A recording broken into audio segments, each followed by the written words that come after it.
Hello, everyone, and welcome back to another Planetarium show. My name is Jessica. I'm the director of the Planetarium, and with me tonight are three of our students who I will let each of them say hi and introduce themselves. Hi, I'm Luis. I'm a chemical engineering student. Hello, my name is Braden. I'm a vocal music education student here. Hi, my name is Allie, and I am a biochemistry and chemistry student. I love it. I love all of you with your different backgrounds. It's so great. It makes me happy every time I hear it. This week is our monthly series, Ask an Astronomer, where we're here to answer your questions. So get those in the chat for us. I know we have one already from my mom. Hi, Mom. And she asked, have they set a launch date yet for the moon mission? Not that I know of. I know it's going to be like next year.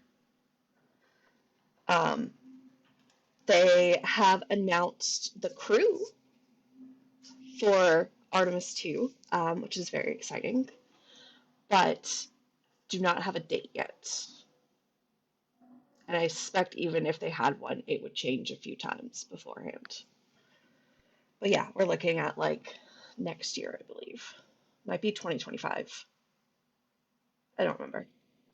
It's a little while out. Um, Looking another. it up, it says November 2024, but that could be that there's a huge asterisk there, I would say. Yeah, definitely likely to change. Um, so yeah, okay, I was right in my initial thought of 2024. So yeah, we got a little while. Got a little while for that one. Um, we got another question. Can you see Skylab from Earth? That's a very good question. Is it still up? I didn't think Skylab. So Skylab was the first space station launched by NASA um, in the mid 1970s. Um, yeah, I just did a quick search. The orbit eventually decayed and it disintegrated in orbit, or disintegrated as it fell through the atmosphere on July 11th, 1979. So, no, we cannot see it since it is no longer in orbit. But that was a good question.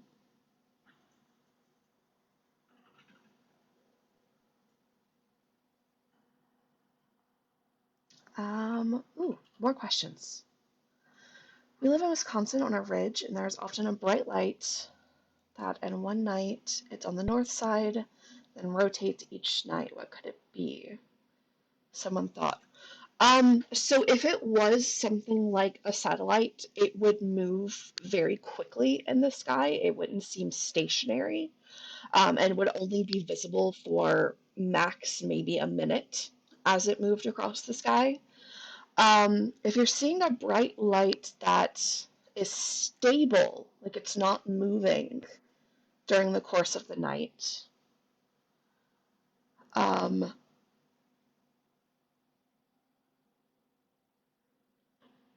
I am not sure. Okay, yes, it's stable. I'm not sure what it could be, especially over in the north right now. A really bright star in the north. I mean, Arcturus is starting to come up in more the northeast. Um, my guess is it's probably just a bright star or planet, and maybe you're seeing it at slightly different times in the night, which is why it looks to be in different positions. Because as the night progresses, as the Earth rotates, objects in the night sky will slowly move across the sky. So it's possible you're just catching it at different times when it's moved slightly. But if you're curious, there's a couple of ways to figure this out, especially if it is an astronomical object. Um, you could get, if you have a smartphone, there are a lot of apps that you can get that are free. Things like Sky Chart, Sky Map, all of those sorts of apps. And what they do is they use the GPS signal from your phone, um, And when you hold up your phone, it'll show you what you're looking at in the sky. So it'll overlay kind of like a map of the night sky. Um, so that could be a really good way of trying to figure out what this object is. So you could just download that app, go outside with your phone, and hold it up and see if you can find if there is, in fact, a bright star or planet in that area. The other thing to do would be to get an app like Stellarium or a software like Stellarium on your computer. You can download it, it's completely free, and you would put in your date, time, and location, and it would show you what the sky looks like. So that's my advice for trying to figure it out. I can't think off the top of my head of what that could be, especially if it is moving. Um, but I do know, like, we do have several bright stars. I know Venus is really bright over in the west right now. Um, but yeah, it wouldn't be over in the north. So I'm not 100% sure. This might be one of the first that really stumps me. But I would definitely recommend getting one of those apps and seeing if you can find out. And then let us know, because I'd love to know what you found out.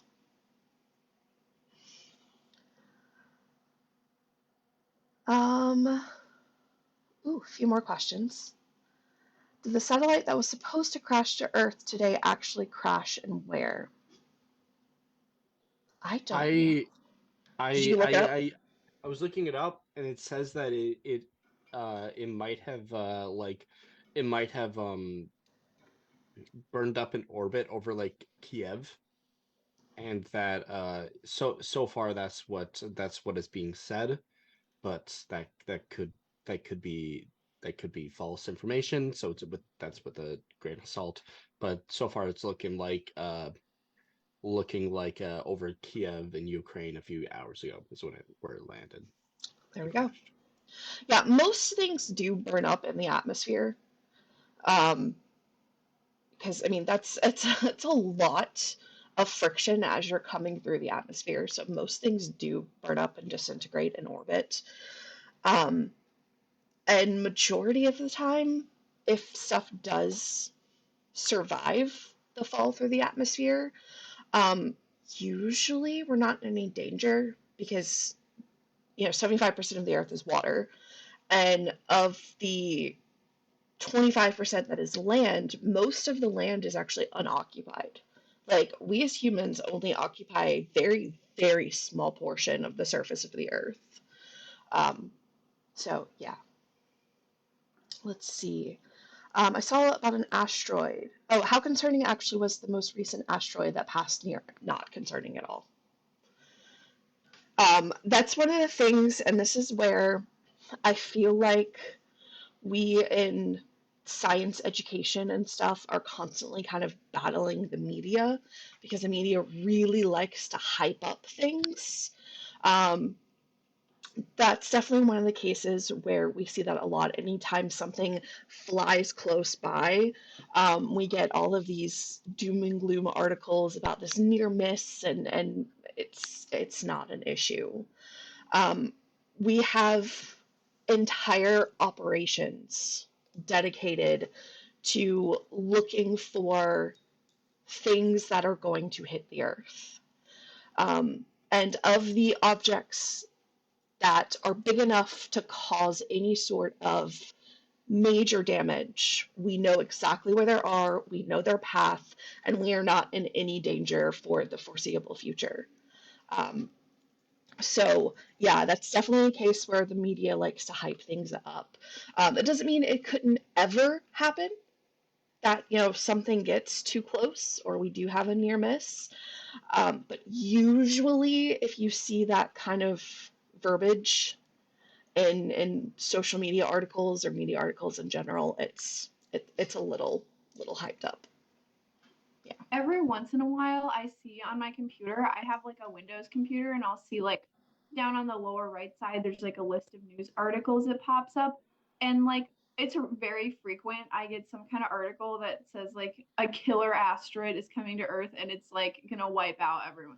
Like just a bunch of like really exaggerated words to describe like a little asteroid that might hit us, but it's a really low probability, but someone took that way out of proportion. So I think that knowing how to sort through those articles is a really important skill. And like you said, I Absolutely. think it's something that's kind of a big problem right now in the media, is dealing with how to interpret information and determine what's real and what's not when so much is out there for us. Yeah, and sadly, so much of these sites are driven by how many clicks they get, right? And you get the clicks by having the sensationalized, sometimes scary headlines.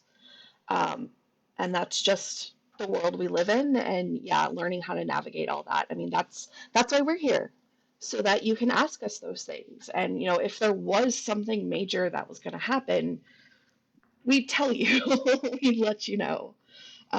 So yeah, that's a part of living in our technological society today. We see the same thing with anytime we have like a super moon that gets overhyped, even though the moon doesn't really look that much bigger during the super moon. We also have things like sometimes, so the full moon every month is given a certain name. For the springtime, one of the moons is called the pink moon, and that always gets overhyped as like the moon is going to be pink tonight, which is not the case. It's just the name because spring flowers bloom. Pink is the color you think of in the spring. Um, and my favorite, which I haven't seen yet, and I'm kind of surprised I haven't, but around this time, we'll also get the viral hoax about there being a green moon on 420. Um, that one usually goes around, and surprisingly, I have not seen that one this year.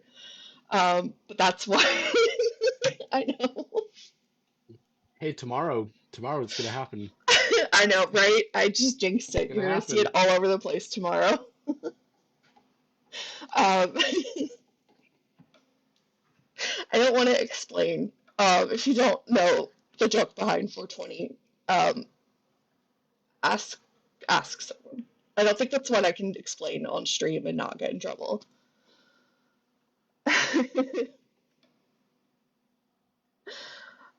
um, oh, you're asking for the app again. Yes, so there's a lots of different apps.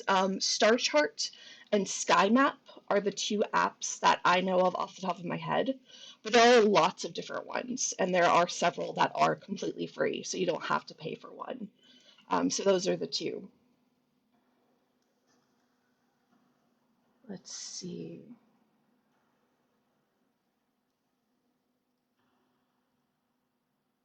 When a meteor hits the Earth, are a lot of debris found?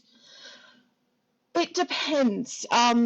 So most of the time, if something falling through the atmosphere survives the fall through the atmosphere, and it actually hits the ground, usually it's a pretty small piece, which you can find.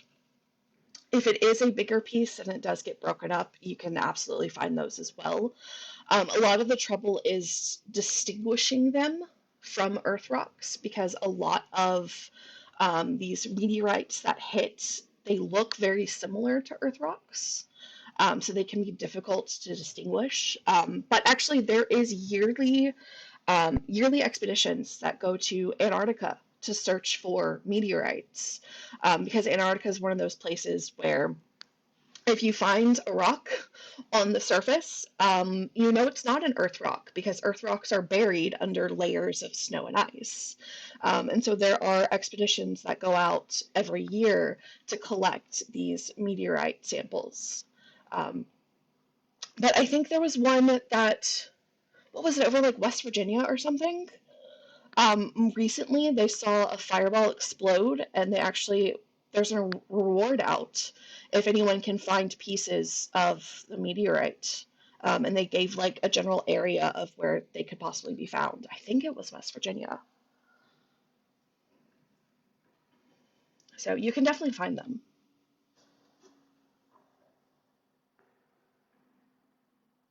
We're getting a lot of good questions tonight. Let's see. Why exactly did the dinosaurs go extinct? Did a debris cloud create an instant winter? Okay, So there is still some debate over all of the causes. We do know that 65 million years ago, a giant asteroid hit the Earth in the Yucatan Peninsula near Chicxulub. It's now called the Chicxulub crater. That was a massive impact that triggered tsunamis, blasted up an incredible amount of debris into the atmosphere. When some of that debris, the heavier stuff, started to fall back down as they fell through the atmosphere, they heated up. And when they hit, they actually started forest fires, which you can see in that layer in the geological record. You see the soot and ash from the forest fires that were triggered. And this also would have created a big debris cloud in the sky, which would have blocked off some of the sunlight and led to decrease in temperatures. Now, there is some speculation over how much was caused by the asteroid itself, or if there were also one or a couple of big volcanic eruptions that also happened around that same time period, which would have added even more to the atmosphere and blocked off more sunlight and caused temperatures to drop even further. So we do know an impact happened. We do know that it had an effect, but there is still some debate over whether that was the only source or if there were volcanic eruptions that also added to it. So yeah, but it's really cool. I know as far as like the dinosaurs going extinct, the conditions of that time were not favorable for dinosaurs themselves. They were like really big creatures. A lot of like the foliage died for them to eat, so it led to a lot of problems along the food chain, which led to like the rise of mammals. So like small mammals had qualities that were more favorable during this time. So that's like good for us, but not so great for the dinosaurs. I'm not really quite sure like what characteristics exactly like the dinosaurs had that made it difficult for them to survive, but I know that there were a lot of food chain problems for them that weren't as major problems for small mammals. Yeah, and that's an important point to bring up, that this wasn't a instantly everything died, right? This was a very long process of, it got cold, so things started to die out, so you started having those food chain issues, and then that led to mass extinction. And yeah, Allie's right. A lot of it is, bigger creatures require more food. So with decreases in food supply, you're not going to be able to sustain those big creatures. I do know mammals at the time were very small ground-dwelling creatures who could also, a lot of them burrowed under the ground, which would protect them from, unfavorable conditions on the surface. And also being smaller, you don't need as much food to survive. I think they also had the characteristics where they would store food underground, which means they already had a food supply kind of stashed up. So yeah. And then dinosaurs died and mammals weren't hunted and were able to come out and diversify and thrive, and we get the world today. Something that also goes along with this too is when people talk about like humans making the earth unfavorable, or like we're ruining the earth and stuff, like we're ruining the earth for us. And everything, when we like destroy the earth because of human related things, other animals and stuff, the earth will continue to exist. It's just our problem, just like the dinosaurs. The asteroid came and conditions weren't favorable for them, so we said goodbye to the dinosaurs.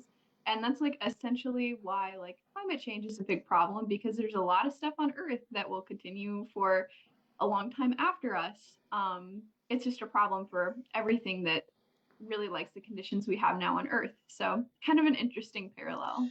Yeah, it's one of those, like, yes, the Earth will probably survive. Yes, the Earth may even rebound and conditions become better again, but will we survive that? Depends. Depends on a lot of things. So the Earth may be okay in the long run, but we may not make it out of it. Yeah. Fun topics, but very much needed topics. Let's see. Let me go through chat again.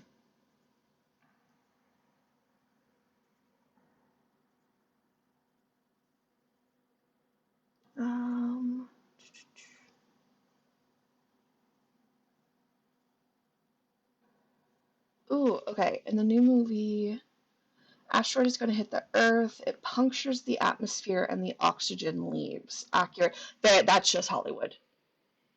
Yeah. There isn't some like force field necessarily that's like holding the oxygen in that you could puncture. It's Earth's gravity that's holding it in place. So yeah, that is pure Hollywood.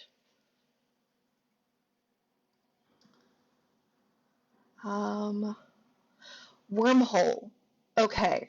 What is a wormhole, and do you believe there is a time portal in space? Okay, so I'm going to try not to get too technical with this. A wormhole is thought to be essentially the opposite of a black hole. So a black hole is an area in space where gravity is at such an extreme that nothing can escape from it. Everything gets pulled into it once you cross that point of no return, the event horizon. A wormhole is supposed to be the opposite, where nothing can stay. It shoots everything out. So it pushes everything away from it. We don't know that wormholes actually exist. They exist in the mathematics that we use to describe gravity and the universe. The math shows that it is mathematically possible for this object to exist, but we have never seen any evidence that it does actually. Wait, you said wormhole, didn't you? Okay, I was thinking about a white hole. Back up. White hole pushes everything out, and then a wormhole connects a black hole to a white hole, supposedly. But again, back to what I was saying. The math says that it's possible, but we have never seen any proof that there is actually wormholes or white holes. Only thing we have found so far are black holes. My favorite thing from Interstellar, the movie Interstellar, is when they describe the wormhole is to like fold a piece of paper in half and like stick a pencil through it as a way of like folding it and then sticking it there. I don't know. I just think of that all the time when people ask these type of questions. No, it's a great visual for it, and it's great, but yeah, it's one of those purely theoretical at this point. The math works, but we have no idea if they actually exist. And time portal. Okay, time is weird, right? Time portals. We think of space as a kind of 4D fabric, 3 dimensions of time, or 3 dimensions of space and 1 dimension of time. So time and space are linked together, which honestly is something you intuitively know already, right? When you make plans with someone, to meet up with someone, you specify both a location and a time, right? Those two things are coupled. But when you get into areas of extreme gravity, like around a black hole, for example, when you warp the fabric of space-time, things can go funky. So for example, and this is my favorite thing ever, some black holes rotate, and if you get too close to a rotating black hole, so far enough away that you're not within the event horizon, so you're not like trapped by the black hole, but if you get close enough, you'll actually get to the point where time and space flip. So moving through space is actually moving through time, and vice versa. It's really weird. It's really weird. So yeah, time gets really funky when you get into extreme gravity situations. Now, whether there is something like a time portal that you could hop in and go to like a different time period, I've no idea. But things get weird in extreme extreme gravity. All right, I know I saw one more question.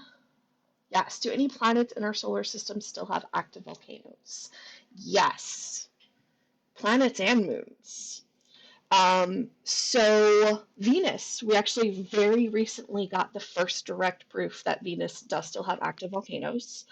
We suspected it for a while, but we do finally have the first direct proof of it. And then we also have moons around the bigger planets in the outer solar system. A lot of these moons are volcanically active, some in the traditional sense, like Jupiter's moon Io is actually the most volcanically active object in our solar system, with over 150 active volcanoes. But there are also things called cryovolcanoes, where instead of spewing out molten rock, they spew out what's typically an ice at those temperatures, but it's in a liquid form. So it would spew out, say, for example, liquid water on an icy surface. So it's the same mechanics as a volcano, it just erupts different materials and works for these very cold worlds, which is why they're cryovolcanoes. Um, and yeah, so yeah, yes, moons and at least one planet, at least Venus, does have active volcanoes. All right, we had some really good questions tonight. I think this Yeah. is the first time in a while that we've had like almost a full show of just questions. It's been Yeah. really great.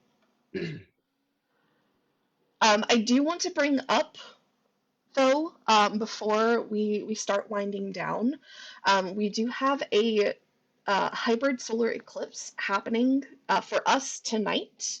It's happening on the other side of the world, but in the video description, I've linked to a website that has information and also has links to different live streams in case you want to watch. The eclipse is supposed to start around 8:30 p.m. Central Time and go until, hold on, I had it pulled up. Where'd it go? Go until about 2 a.m. Central Time. So if you're interested in watching out about that, you can go check out those live streams. But again, this is not something we will be able to see. This is an event happening on the other side of the world. But due to, the wonderful internet, you can still watch along as this happens. Are solar flares really that bad? No. Most of the time when the sun has a solar flare, it's really big and we're very small. That material is usually not blasted in our direction. When it is, we have our magnetic field around the Earth that protects us from most of the, if not all of the harmful effects of a solar flare. The only time that it could be dangerous is if we have a really, really big eruption called a coronal mass ejection, and it is headed smack dab for us. Like we are taking the brunt of it. Even then, what we're going to see is effects on technology. Power grids will get overwhelmed, satellites may get fried. So we could have a lot of effect on technology, but like our bodies, us as a whole, like we're not going to be damaged or harmed by it. The good thing is most of the time, again, when these happen, they're not smack dab heading right at us. We catch like an edge. And we also have a little bit of a lead time, right? We see the light of the event before the actual material hits us. There's a couple of days delay there. So we can do things to safeguard power grids and satellites and things so that they won't be as damaged if we hadn't gone through those precautions. So, yeah. are solar flares at all connected with the aurora sightings? Yes. Yeah, so when solar flares happen, or let me back up. When auroras happen because of charged particles from the sun hitting the Earth's atmosphere and causing those gases to glow. We do have more of that happens when you have a solar flare that hits the Earth, because it's just slinging more charged particles towards us. So we do tend to see an increase in the intensity of the aurora when we do have solar flare events that hit us, which is one of the ways that like aurora chasers and aurora hunters, they know, hey, this weekend could be a really good weekend, because they know that we're supposed to get hit by that material, over these couple days. So there is going to be an increased chance of auroras.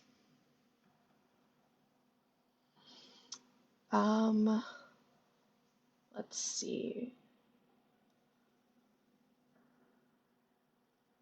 Sorry, my comments keep jumping all over the place.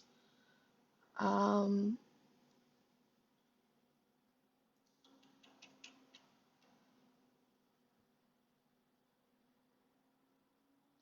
yeah, the spectacular northern lights we had the other week were exactly because of this, because we got hit by a solar flare, and it led to just the most spectacular display. It was great. All right, we'll do one more question. Let's see. Earth's inner core stopped and is changing direction. No, it hasn't. Not that I have heard. So, okay. There's a lot in this. So Earth's core rotates. It rotates at a different rate than the rest of the Earth. It also rotates in the opposite direction than the rest of the Earth. It's really weird. We don't really have that figured out. But this rotation of the core is actually what creates our magnetic field. Now, looking at rock samples over the history of the Earth, we notice that the magnetic field has switched around a couple of times.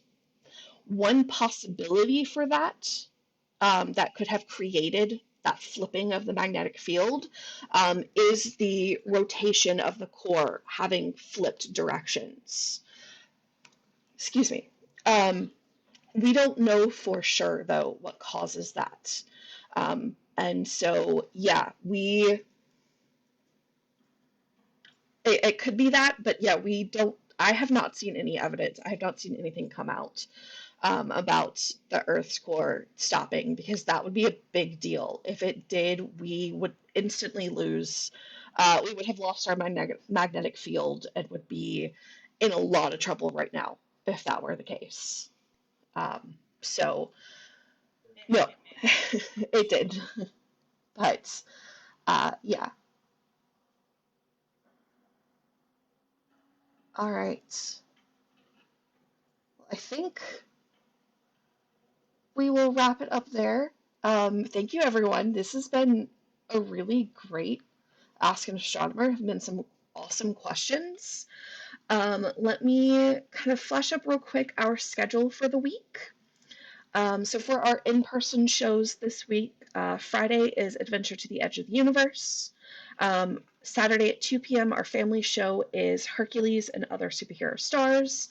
And then at 7 p.m. is Dynamic Earth. And then you can come back here next Wednesday for Beginner's Guide to Telescopes, which I thought would be a fun one to do since we are heading into spring. The weather's starting to get, well, supposedly supposed to get better, we say, as another winter storm is about to hit us in the next day.